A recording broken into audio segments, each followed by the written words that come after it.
Welcome to Fearless with Jason Whitlock. I am Jason Whitlock, and it's an awesome Friday. Friday, August the 27th, and I'm so glad you guys have joined me. Fantastic show planned for you today. You see what's next to me, the flag. About to go off on one today. And as I told you the last time I brought out the flag, if you ever see me with my Bible, that's an indication like Armageddon's here. The apocalypse is here. And that's what we're about to do today. My head may explode at some point today, and that may be why I'm having potentially my last meal. Because I'm hoping that I can get through this today without killing over and dying in anger, anguish, whatever emotions fill me up today as we talk. But I want to start with good news. Uncle Jimmy has been basically given the all clear. We think his battle with COVID is over. He had a little complication yesterday that we sent him to the doctor for. Today, this morning, and they've cleared up the little complication that had really nothing to do with COVID and just, you ever heard of a pilotidal cyst? It's like a boil. Anyway, we'll get into it when Uncle Jimmy comes back on Monday, we believe. Uncle Jimmy's scheduled to return to the show. I'm starting today talking about a couple of people that have been a great assistance to the show. I want to handle this business because once I go into my rant, my fire starter, my monologue, I don't want to be distracted. I don't want to have to think about anything else. And so I'm starting today. You're looking at some steak, some chicken. These are our good friends at Good Ranchers. And our good friends at RecTech finally had our 700 series grill delivered. And I started a fire in the backyard and made some Good Ranchers chicken, some Good Ranchers steak, and oh my God, did I do an amazing job. Now, I will say this. I overcooked the steak just a little bit more than I liked it, but is the steak absolutely amazing? Absolutely. It is unbelievable. I worked out this morning for like 30, 45 minutes on my Stairmaster so that I could enjoy this meal and I could enjoy this Good Rancher steak and chicken. I've probably gone overboard, but this American grass-fed beef, chicken, unbelievable. I've had an incredible morning. And we're about to have an incredible show. I'm going to quit eating. I'm going to start feeding you with some thoughts, logic, information. So forgive me. I'm going to bring Corey in. I'm going to take one more bite of this chicken. I think this is chili lime? Chili lime, yes. Chili lime. It's unbelievable. This is my last bite. Don't give me any more of this today.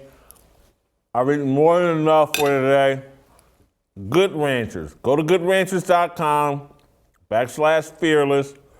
You gotta get some of this.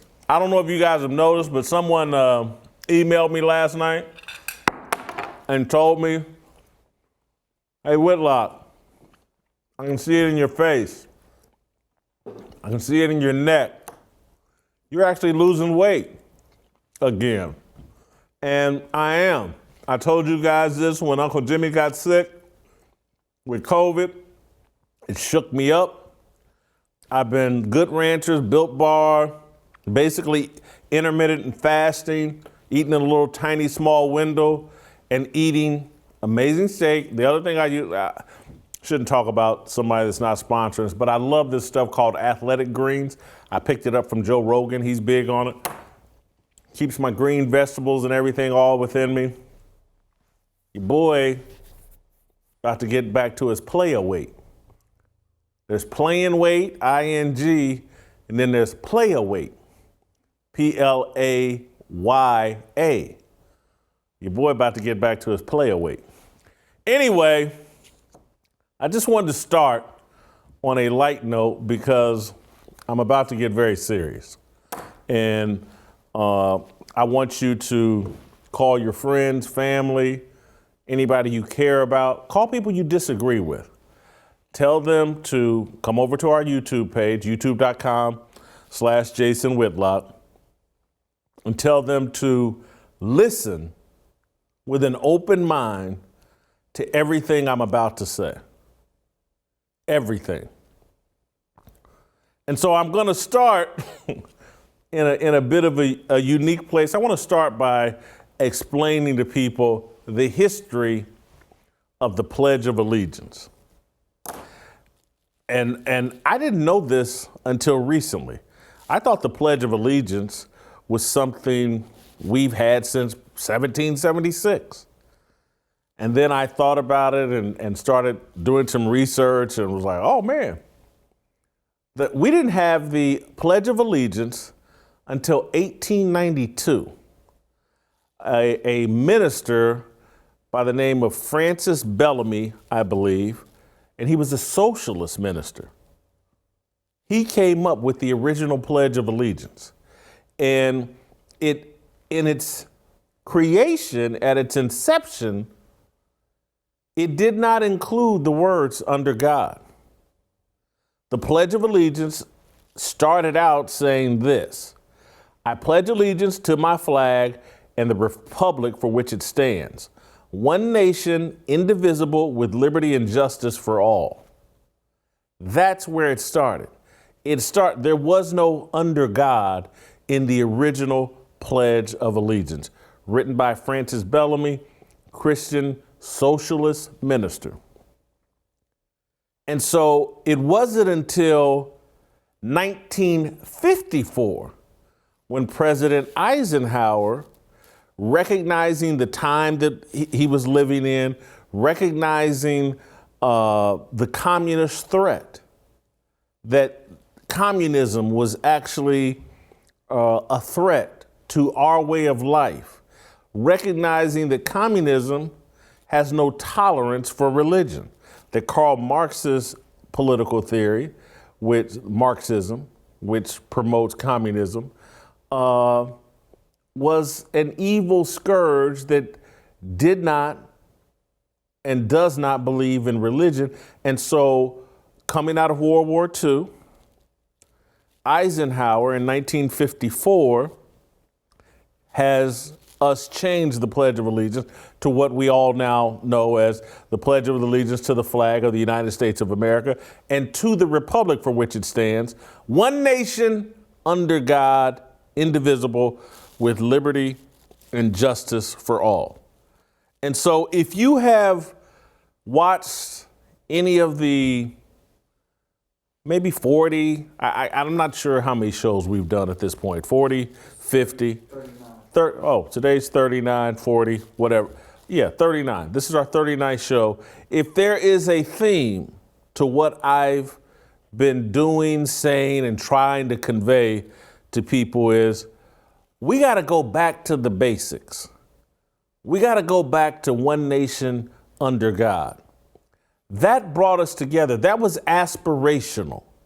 Everybody aspired to that. Everybody. Black people, white people, immigrants, whoever came into this country, even non-believers were caught up in the American Judeo-Christian values, the freedoms that we espouse, all of that. Again, you got a socialist minister in 1892 who's coming up with a pledge to the allegiance of the American flag. Now, he didn't include God, but he was caught up in loyalty to his country. And even though the country was founded on Judeo-Christian values, this Christian minister, he bought all in. even as a socialist. He bought all in. We all, to some degree, used to aspire to a vision of America, liberty and justice for all. And we knew that our allegiance to God actually empowered, powered, promoted the freedom that we were all in love with. And we have strayed from that. And yesterday, as I'm sitting at home in the evening, and I don't watch a lot of TV. I've said that, and it's true. I watch a lot of old movies. This morning, while I was working out on my Stairmaster, I was watching Al Pacino's movie, The Insider, about the 60 Minutes producer and the tobacco industry or whatever. I watch movies. I watch old movies. I don't watch a lot of TV. The only thing on TV that I watch regularly at this point is Tucker Carlson's opening monologue. And a lot of days I make it through the rest of his show. Probably 70% of the time I make it through the rest of his show. But I always make it a point to see his opening monologue. I think it's destination must-see TV. So yesterday, I'm watching Tucker Carlson, and it's one of those days where I continue watching long after the monologue. And the next thing I see is Glenn Beck from The Blaze on Tucker Carlson's show. And I had heard about Glenn going to the Middle East. Obviously, I work at The Blaze. Glenn works at The Blaze. I go to The Blaze website every day. I follow Glenn on social media. I had heard but hadn't really paid attention to the fact that, man, Glenn went to the Middle East. And what does that signify? And so I'm watching Tucker Carlson, and I see Glenn pop up, and Tucker starts talking about Glenn's over in the Middle East. And it shook me up. But I want to share with you a little 2-3 minute excerpt from Glenn's appearance on Tucker Carlson, and then I'm going to dive a little bit deeper into where my head is at and where I want your head and mind to be at. Here's Glenn last night on Tucker Carlson's show. I will tell you that we have pulled out 5,100 people, Christians, women, children, and put them on planes. What you're seeing there is one of the last planes that took off before the bombing or bombings today. We had about 500 refugees, women and children mainly, and we had them inside of the airport today. And one military official ordered them to go back on the other side of the gate. I have pictures of them this morning pleading to get back through the gate. And then I have pictures of blood and body parts and nothing but death in that same area. We believe that our State Department is directly responsible for what we believe were some of these people. I don't know how many survived. The State Department has blocked us every step of the way. The State Department and the White House have been the biggest problem. Everyone else has been working together, putting aside differences and trying to get these people to safety. The State Department and the White House have blocked us every single step of the way. Our mission is now changing greatly. We have to send people into even greater danger to try to smuggle these Christians out who are marked not just for death, but to be set on fire alive because they're converted Christians. We are going to move these people to new homes, and they are going to be a blessing to some country. I don't know why we have open borders. I mean, it's really interesting. We have open borders and closed airports. One group of people are exploited, raped, and killed by drug cartels. And then the other group of people are raped, exploited, and crucified or set on fire by terrorists. There seems to be a pattern with the Biden administration. Yeah. So Islamic countries, Muslim countries are more eager to accept Christians from Afghanistan than our State Department, which really it tells you a lot. This country that I'm in, I begged them last night to let me tell the world who they are. They have more compassion for these Christians than our American government, and it is insulting, embarrassing, and wrong. Yep. What our government is doing now, I believe, is out and out evil. So I'm sitting in the comfort of my home last night,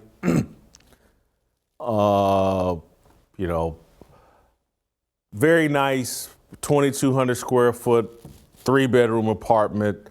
It's just me, very comfortable in Nashville, Tennessee. And I'm looking at a colleague who's, I would think, around the same age as me or a little bit older. He's worth a lot of money. And he's left the comfort of Dallas, using his own money and working through an organization I think called the Nazarene Fund. And he's left Dallas and flown to the Middle East to rescue Christians, Afghan Christians. And I'm sitting in my home, very comfortable, very chubby, very whatever I am, relaxed, at ease. And I'm looking at a colleague risking his life, using his own money, using his platform to go save Christians. And as I watch this, the first thoughts that just run through my mind as a black man living in this America, Glenn Beck and other conservatives and people with Christian values are smeared every day as racist, as evil, as people that are uncaring, people that don't want to provide a safety net for people that have less than them. And I'm looking at Glenn Beck over in the Middle East. Is Ben Crump, Al Sharpton, have they flown to the Middle East to save Christians or anybody? I was embarrassed for myself last night, like, not that I could have done it, but it's like, what have I done? We have chaos all over the world and over in Afghanistan, and Glenn Beck's on national TV. They're burning people at the stake, and this is what drives me crazy about what's going on here in America. We so smugly think we're better than everybody else. We're better than all the people from the past. Oh, they had slaves. They did this. They did that. We got to throw it all out, and everything's got to be our way, my way. And everybody from the past is evil and racist, and we can't respect them. Only Colin Kaepernick can be respected. Only the woke can be respected. Are any of them on a plane over in the Middle East trying to save Christians? And I'm talking about specifically to those of us that have been raised in the church, and I'm talking specifically those of us who are black that were raised in the church. We are being blinded by race and can't see what God-filled people are trying to do in this society. We've turned the conservative Christian into our enemy, and I'm looking at evidence at Glenn Beck worth millions of dollars, willing to risk his life and money to save other Christians. And I know he would do it for me, you, and any other Christian here in America. But we want to call these people the racist threat that are our mortal enemies. You think a man that would get on a plane and fly to the Middle East in this time, this week, to save Afghan Christians? You think he's the problem? We have to snap out of this. The left is blinding us to our natural allies. It's Christians. I'm not sitting here on a pedestal. I keep it real with y'all every day. I am not perfect. I am a flawed sinner. I'm not coming to you from above. I'm not ridiculing your sin because I'm a sinner. Damn it, we got to cut this out. We can't keep destroying our natural allies because the left has told, oh, they're Trump supporters. That same Trump supporter might be the person that saves your life because of their Christian beliefs.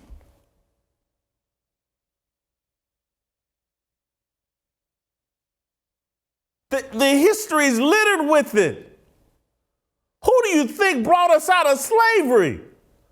Who do you think was on the front lines willing to die during the civil rights movement? It was Christians.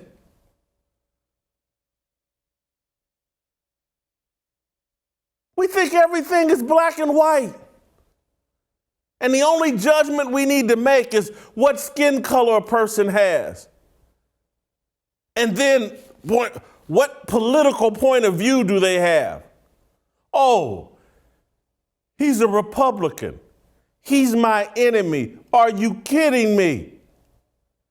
You can look at a man with that kind of wealth and money, his own family to be concerned about. He will get on a plane to go save Christians in the Middle East, and you think that's your enemy?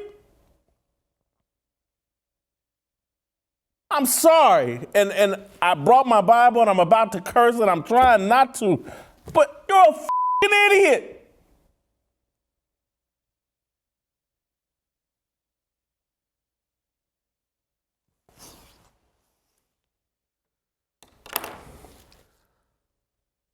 At some point, we have to snap out of this delusion. And I'm not trying to cast everybody on the left as evil. I'm not trying to cast non-believers as evil. I'm just trying to tell you what I know. If you want to improve yourself and improve this country, we have to go back to one nation under God. It's the only thing that can save this country. And I say that, I've written, I've talked about, I've pictures. Y'all know who I am. I'm not Billy Graham. I'm not T.D. Jakes. I've lived in the world. I've done it all. I'm not coming to you from some religious high horse. I'm coming to you from a logical perspective, an understanding of American history and a growing understanding of world history. Our salvation is through Christ. I'm not telling you, oh, what church to go to. I'm not telling you even got to go to church.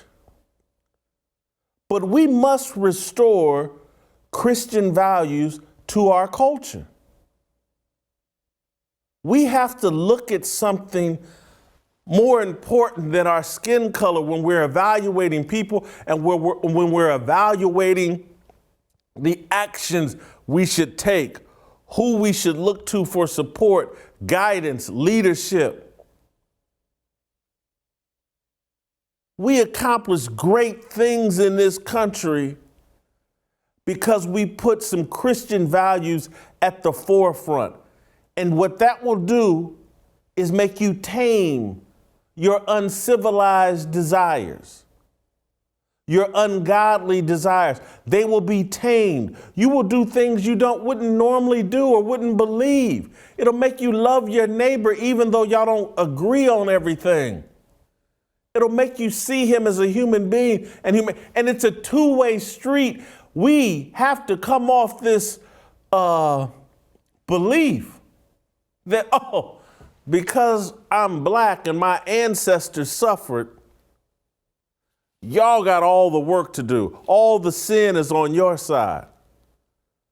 Because the other thing I saw last night as I continued to watch the Tucker Carlson show was that Ashli Babbitt's husband came on Tucker Carlson's show. And earlier, someone had texted me that MSNBC, was talking about January the 6th. And somebody insinuated they were interviewing the cop who shot Ashli Babbitt on January the 6th. And I was like, wow. Because again, I don't watch much TV, but I just thought it was odd. I was like, hold on, man. We got this stuff going on in Afghanistan, and the cop that shot Ashli Babbitt, that I didn't know who he was, and I thought he was keeping a low profile. He just happens to show up on TV the day these events jump off in Afghanistan. And I just thought it was odd. And then I'm seeing Ashli Babbitt's husband on Tucker Carlson's show, and so I went and looked. I was like, oh, Michael Byrd, the policeman that shot Ashli Babbitt, he did an interview. And I watched the interview online afterwards. And I got even more upset and even more halfway depressed because the man's interview was mind-blowing. And I'm looking over social media and I'm looking at the racial divide over Michael Byrd's interview. And I'm just, how could there be any divide? How could anybody debate this? And so, because again, some of this stuff, I hadn't paid a lot of attention. I hadn't watched individual videos of what happened to Ashli Babbitt. All I knew was that a woman that was unarmed was shot on January the 6th at the Capitol. Just on gut instincts, unarmed woman shot at the Capitol on January 6th. I didn't like it. Just on instincts. I just like, unarmed? Come to find, she's 5'2", 5'3", 130 pounds, 140 pounds, shot by a cop at the Capitol. I know there was, as far as I know, it's the only shot that was fired.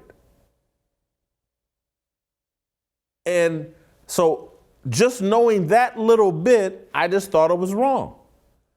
Watching Michael Byrd's interview and then watching some of the video of what happened, I nearly fainted. And I can't believe there's a divide on this. There's right and there's wrong, and what happened here was wrong. It's not even up for debate. But I want to play you a short, maybe 30-second excerpt here from some of Michael Byrd's statements to Lester Holt on NBC. Her family points out that she was not armed. That's correct. The fact that you weren't aware whether she was armed or not, did that alter the decision making? It did not. And what did you think this individual was doing at that moment? She was posing a threat to United States House of Representatives.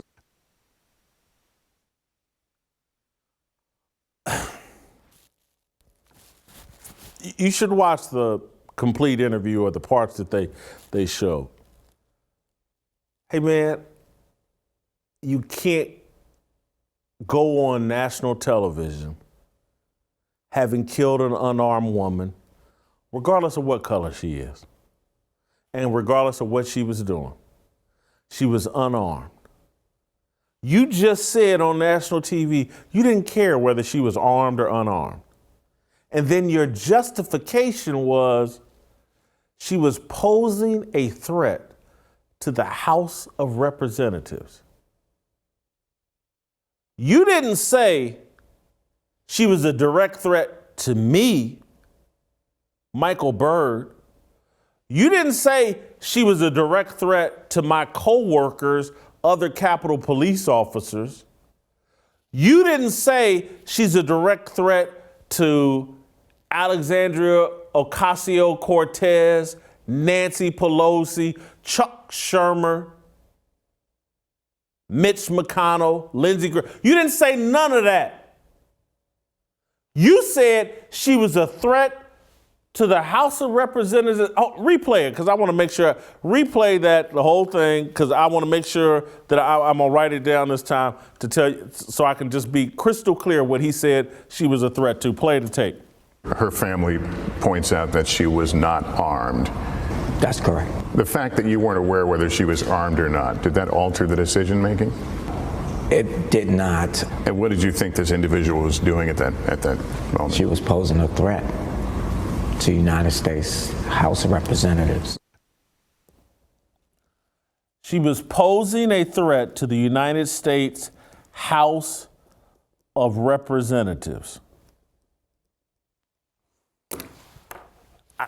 I guess the only way I could classify that, the United States House of Representatives, that's a building. That's the, I don't, he didn't say members of the United States House of Representatives. She was posing a threat to the United States House of Representatives. That's a building. How was she? Because she climbed through a broken window?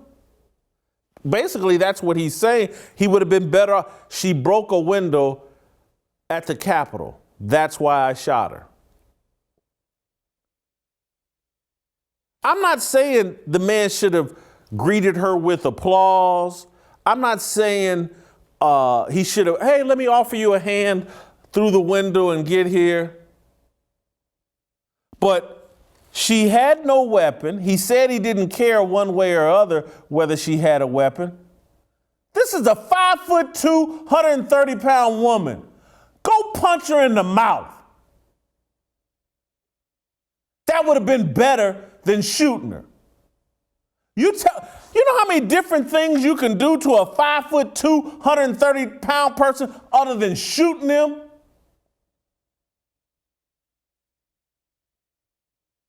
And if he had, this is what's crazy, had he went and punched her in the mouth, people would be upset about that. But they're applauding the fact that he shot her. Are we going crazy? People are defending this based on race. That's all the defense is.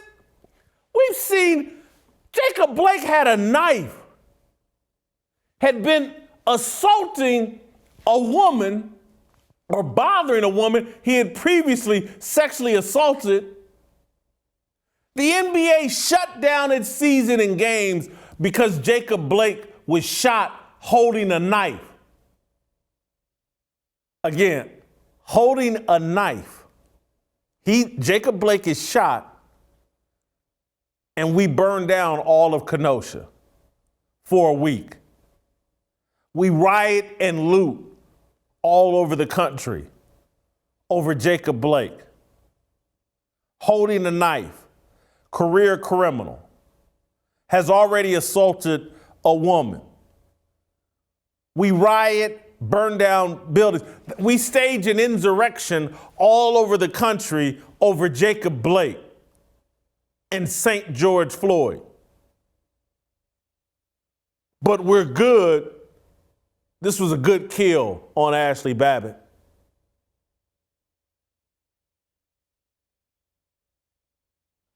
All the rioters, looters, they posed a threat to buildings as well. This little sanctity or with the House of Representatives, the Capitol, this is a special place, and it must be defended at gunpoint or at the threat of murder because this building is special. That Wendy's in Atlanta that they burned down in Atlanta over Rayshard Brooks, that's just a Wendy's.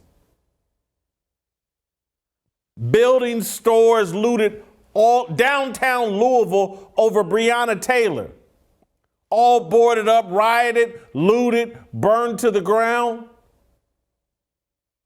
People posing a threat to those buildings, but don't shoot anybody.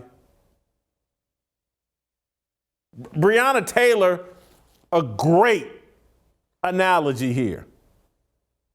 Breonna Taylor, in her and her boyfriend's apartment, they hear banging at the door. The boyfriend said, they're asleep in bed. The boyfriend says that he thinks it's not the cops. They don't identify themselves as cops. He and Breonna put clothes on. He grabs a pistol. They walk to the front room. He fires a shot. The boyfriend of Breonna Taylor fires a shot and hits a cop. The cops fire back and kill Breonna Taylor. That's horrendous. How could the cops do that? How could they kill poor Breonna Taylor? The boyfriend shot a cop in the leg, fired first. The cops there weren't sure. Did you know if they were armed or unarmed? Yeah, we knew they were armed because they shot one of us. Michael Byrd goes on television, national TV. Nah, I didn't care whether she had a gun or not. Nah, you know what? They had an insurrection at the Capitol, allegedly, and only one person fired a shot. One person fired a shot. There's insurrectionists allegedly everywhere. There's cops in direct hand-to-hand combat, allegedly, with all kinds of Trump supporters. Only one cop fired a shot. Michael Byrd. He's incompetent. He killed a woman. He's the only person there that fired a shot. He should be facing charges. He should not be a hero. He shouldn't be on TV telling people, I showed the utmost courage. He should be somewhere at home thanking God that he got away with murder. Thanking God that America, well, I wouldn't thank God for it, but that America has thrown away common sense, the truth, any kind of morality. It's all politics. Oh, Michael Byrd killed a Trump supporter. America, we're good with that. Trump supporters, we can kill them. And this is why I'm asking those of you that have any faith in God, have any understanding of what's written in this book. Do you think God is sitting around right now? Well, Trump supporters go to line 3. Biden supporters, you go to line 1. There's a direct gate for you to get into heaven. Those of you that are Trump supporters in line 3, there's a line of you going straight to hell. You think that's how it's going to work?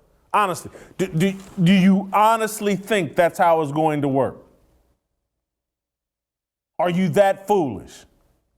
Are you that devoid of common sense logic, any kind of understanding of God? Have we moved that far away from our religious principles and any type of morality that we really think we can sit around and judge other human beings based off their political beliefs? And one group is evil and one group is sanctified. And I know to some degree, if you listen to what I've said earlier this week, I'm just talking about the policies on the left, abortion, things like that. I'm just sorry. I just don't think God's on board with that.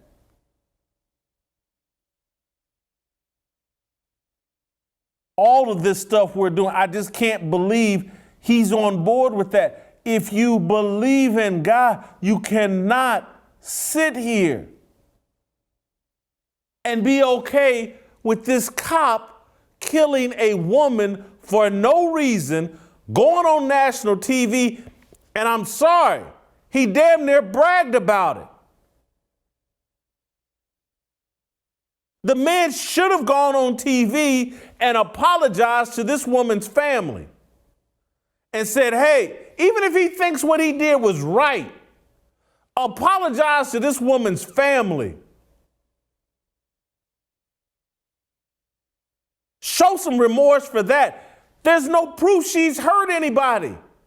We set up Michael Brown back in Ferguson, Missouri, wrestled with Darren Wilson for control of his gun. While Darren Wilson sitting in his patrol car, Michael Brown reached in there and tried to take the man's gun from him. When Darren Wilson got out of the car and Michael Brown had run away, started running back and charging towards Darren Wilson. Darren Wilson thought Michael Brown was a threat to him because Michael Brown tried to take a gun off a police officer.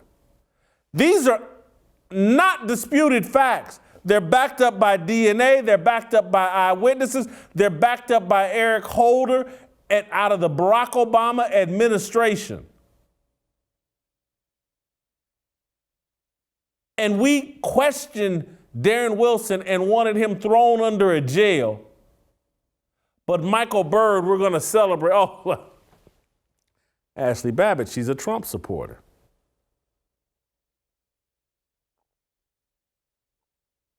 There's no morality, no bigger vision driving our point of view other than choosing up sides based on race and politics.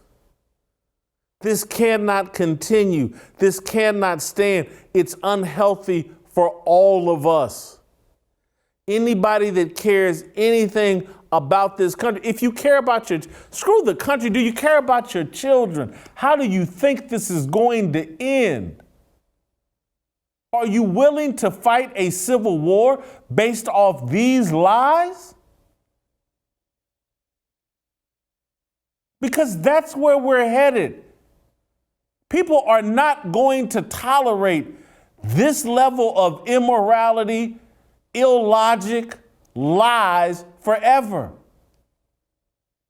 Black people, we wouldn't tolerate it forever. That's why we took to the streets in the 50s and 60s and said, hey, you can water hose, kill me, burn my churches down the whole, but you're going to treat me like a man.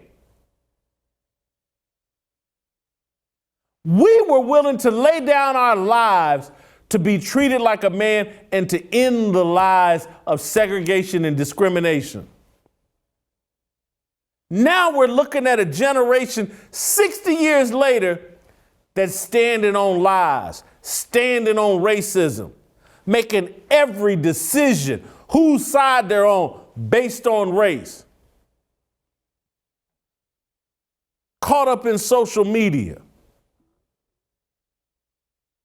Caught up in what corporations and what they're going to pay. I get 20 pieces of silver for lying.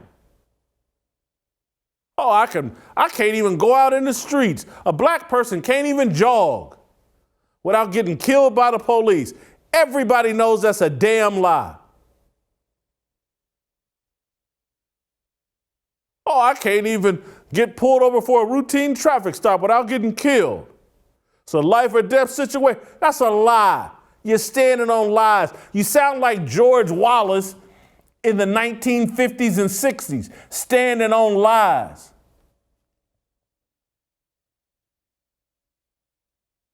You're being exposed because nothing drives you more than race. You've turned race into a religion. It will not stand. It has never stood, not in this country. And eventually, people are going to get tired of it. And those of us that want you and the rest of this country come back under God's umbrella. That's your salvation. These little short-term victories you're getting, ripping people off for money by playing the race card on them, that serves you for a second.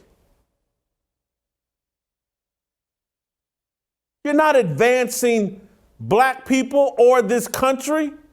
People made sacrifices for us to experience this freedom and to be full participants in America. People risk their lives. You're not risking your life. You're cashing in. What Michael Byrd did is indefensible. This idiot, 2 years ago, left his gun in a bathroom, didn't report it. It's one of the biggest cardinal sins you can make as a cop. This man is incompetent. And anybody with a brain that listened to his interview knows the man's incompetent.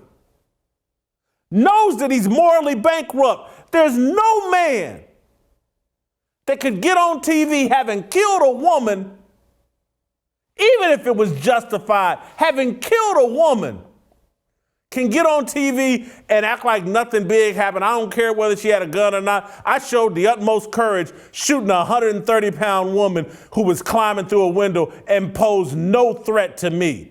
Posed a threat to the United States House of Representatives. Are you kidding me? The man looked satanic, and them crocodile tears looked satanic. He sounded satanic, and anybody backing him is satanic.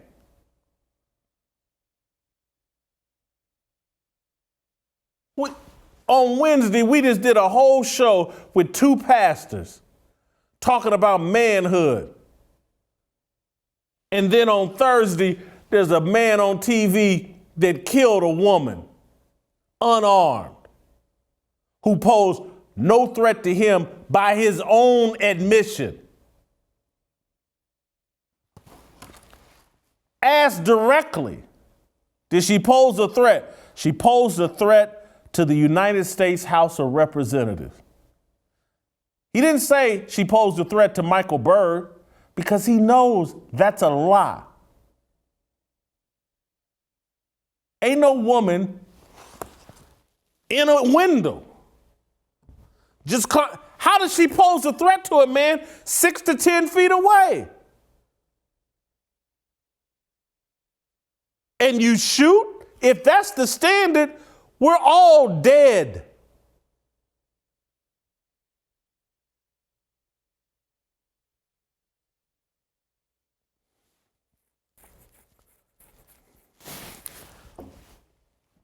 I want to see if I can summarize my thoughts or try to bring them to a crescendo. One nation under God. That's our salvation. That's where we have to head back to. All of this madness, if you've been listening to what I'm talking about, Dwight Eisenhower tried to tell us in 1961, in his farewell speech as he exited the office of the presidency. Be aware of the military-industrial complex. He also expressed other things that we needed to be concerned about, not just the military-industrial complex, but where America was headed. He could see it. That's why in 54, he added under God. He wanted to remind us in America, hey, this is what this country's about. And he wanted kids every day in school to say the Pledge of Allegiance as a reminder, hey man, this is the country you're a part of. These are the things that we believe and value. God is part of that. He was trying to instill some things in our national collective fabric. We need to do it again. We need to remember that. Because I'm looking at Glenn Beck. That man is trying to stand under God. And when you stand under God, all this little surface level race stuff disappears. And it becomes about a set of values. Do I have shared values with this person? A set of values shape your position. People all the time, oh, Whitlock, You just caping up, you just defending white people. No.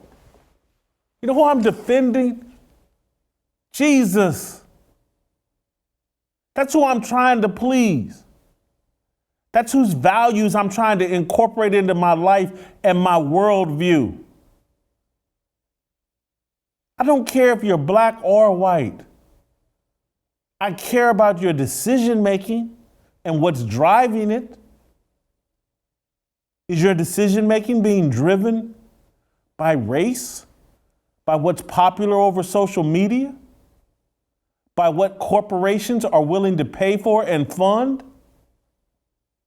Or is there a bigger set of guiding principles driving your worldview?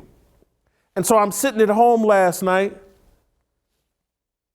and I'm looking at Glenn Beck being driven by a worldview much broader and bigger and more important than just race and social media. And I was so impressed and I was so moved, and it was such a powerful statement to me about, I hope other Christians, regardless of color, are looking at this, that a man is putting his money, mouth, manhood, on the line for other people and for other Christians.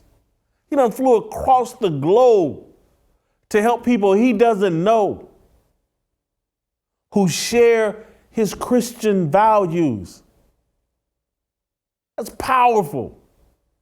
Should be celebrated. Should be inspiring. It should let you know that people that are trying to stand under God, they're not your enemies. They're not trying to harm you. They would like for you to share their values because they believe that's better for all of us. And again, Whitlock's over there at the Blaze. And look, I'm really not defensive about it because, anybody that's followed me knows I don't care what idiots think, what the popular people think. I'm going to do me at all times. And part of me, in this time where we're at in this country, understands where we've gone astray, what we've moved away from that has made us so vulnerable, all of us.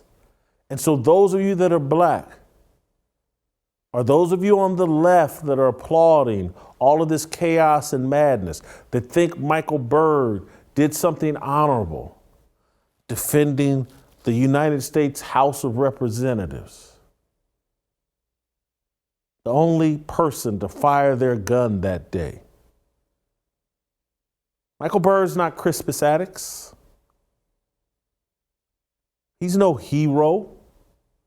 They done trotted this man out and his interview out because the Afghanistan thing is so embarrassing that they needed a distraction, and they keep throwing these racial things out there so you can be distracted from this bigger picture so that you'll have no concept that someone like Glenn Beck and other Christians are using their money and influence to help people that don't look like them but share their beliefs.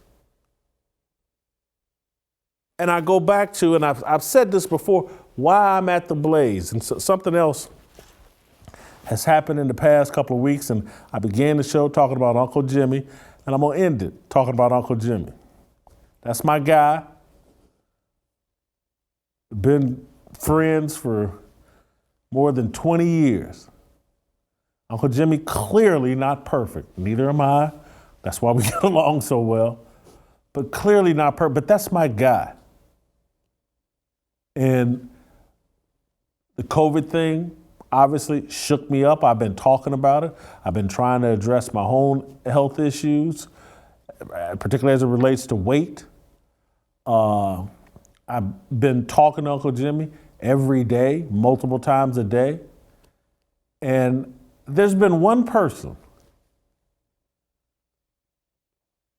here at the Blaze who has been just as concerned and just as involved as me as it relates to Uncle Jimmy. And I bring this up just trying to tell you about who your allies are. And they may not look like what you think. They may not be what social media tells you or what corporate media tells you. Oh, black people, your allies are all these people on the left, and they're not Christians. The Christians they're out to get you, and they use Christianity to justify slavery. No, they didn't. Some idiots did. They used Christianity to end slavery. But somewhat digress. I just want to make this point. The president of the Blaze is a guy named Gaston Mooney. And what he's done for Uncle Jimmy over these last 3 weeks, blown my mind. Gaston is, I hope I get the description right. He's a good old boy, lives in South Carolina, likes to hunt and fish, got guns. Somebody might call him a redneck. I don't know. I wouldn't, but some people might. He lives in South Carolina. He likes to hunt and fish. He's got guns. He's a good old boy. That man, wife, kids, the whole nine. I don't know who Gaston voted for. I don't know if he's a Trump supporter or not, but he probably is. I don't know, nor do I really care. He's president of the Blaze. He's very busy. This man has broken his back for Uncle Jimmy and during Uncle Jimmy's health crisis. It's embarrassed me. It's like, I'm Jimmy's friend for 20 some odd years. Gaston Mooney's on the phone with doctors in other states. And then because Jimmy's 59, 60 years old, he's hard to control. You can't, you only gonna get a man to do so much, particularly when they get that age. And so me and Gaston beating our heads, how can we make sure Uncle Jimmy's got everything he needs? I called Gaston one day. This man has hired a nurse to go over to Jimmy's house every day to check on him.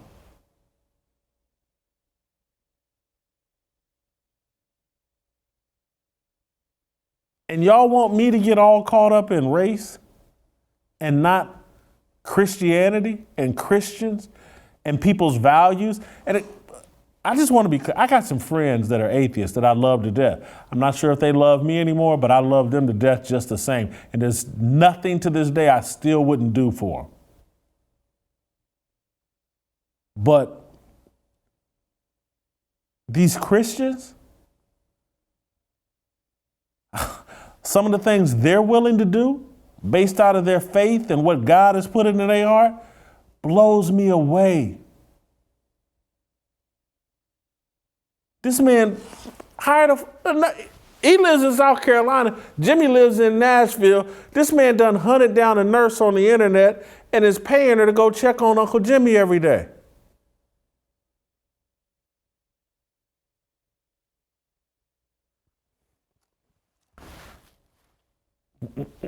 We got to get beyond the surface level and start looking into the hearts of people and start living up to what Martin Luther King talked about, being judged on the content of your character.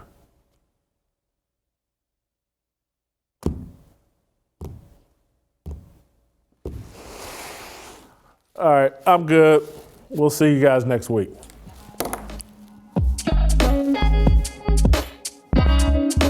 Waiting for the countdown, coming off the breakdown, standing in line for freedom. Looking for a breakout, feeling like a standoff, nothing in life like freedom. Came like a fighter, striking like a ladder, making all these moves for freedom. I want freedom. No negotiation, my sister, no relation. We all just wanna have freedom. Sitting on the corner, never been alone. I'm breaking my back for freedom. Blessed, we are living, get back. We are receiving, all deceiving. We all wanna be free. We want freedom.